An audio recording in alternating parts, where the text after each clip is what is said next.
अगर कोई बूढ़ी औरत रास्ते पर पड़ी मिले और मदद की गुहार लगाए तो आप क्या करेंगे? वही जो मैंने किया था। लेकिन क्या आप जानते हैं कि उसके बाद मेरे साथ क्या हुआ था? आप देख रहे हैं आहट एक अनहोनी की कश्यप के साथ। अगर आपको भी भूतों, चुड़ैलों, पिशाचों की डरावनी कहानियां सुनने का शौक है तो अभी सब्सक्राइब करें आहट एक अनहोनी की चैनल को और साथ में बेल आइकन को दबाना ना भूलें। अगर आपके पास भी ऐसी कोई कहानी है तो मेरे साथ मेरे ईमेल पर ज़रूर शेयर करें जो डिस्क्रिप्शन बॉक्स में दिया है। आज की हमारी कहानी के लेखक हैं दिव्येंदु जी और ये कहानी सिर्फ मनोरंजन के तौर पर यहाँ पेश की जा रही है। तो आइए बढ़ते हैं हमारी कहानी की ओर। गांव में लाइट का आना जाना अक्सर लगा रहता है। ऐसे ही एक शाम को लाइट चली गई जब हम सब घर के आंगन में ही बैठे थे। माँ ने चिमनी और लालटेन जलाकर खाना बनाया और हम सब ने भी साथ में ही भोजन भी कर लिया। भोजन करके बैठे ही थे कि लाइट फिर से आ गई। तो माँ ने सोचा कि छत से खटाई नीचे उतार ली जाए जो सूखने के लिए रखी थी। माँ छत पर से खटाई नीचे लाने के लिए छत पर गई और फिर से लाइट चली गई और अंधेरे में नीचे उतरते वक्त उन्हें दिखाई नहीं दिया और उनका पांव फिसल गया। माँ जोर से चिल्लाते हुए नीचे गिरी, लेकिन भगवान की दया से माँ को ज्यादा चोट नहीं लगी थी।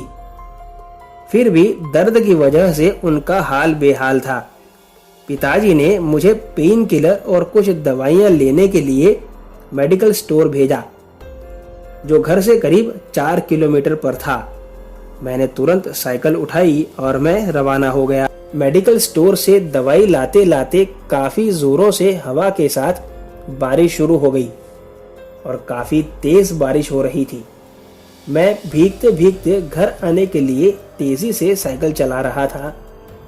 रास्ते में देखा तो एक पेड़ गिर गया था बीच रास्ते पर, जिसे हटाना मेरे बस की बात तो थी नहीं। तो मैंने खेतों के अंदर का रास्ता पकड़ लिया। बारिश रुक गई थी और अब चारों ओर शांति ही थी। तभी मैंने देखा कि कच्चे रास्ते के एक मोड़ पर एक बूढ़ी औरत लेटी थी और कोई मेरी मदद करो ऐसा बार बार बोल रही थी। मैं तुरंत साइकिल खड़ी करके उनके पास गया तो देखा कि उनके सर से खून बह रहा है और उस बूढ़ी औरत ने मुझसे कहा कि मुझे आगे मेरे घर तक छोड़ दो, मैं यहाँ गिर गई थी।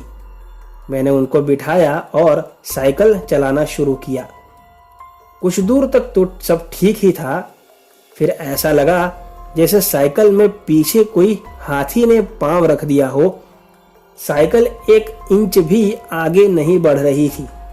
जब मैंने नीचे उतर के तुरंत पीछे देखा तो वो बूढ़ी औरत एक भयानक औरत के रूप में बदल चुकी थी। उसके मुंह से खून गिर रहा था।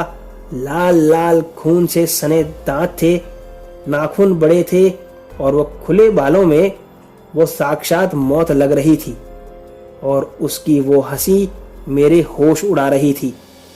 मैं जोर जोर से चिल्लाते हुए भागा और जैसे ही मेरा चिल्लाना सुना, नजदीक से काफी लोग वहां इकट्ठा हो गए जो वहीं खेत में काम कर रहे थे। उन सब को देखकर वो औरत नुमा मौत मेरे सामने से गायब हो गई।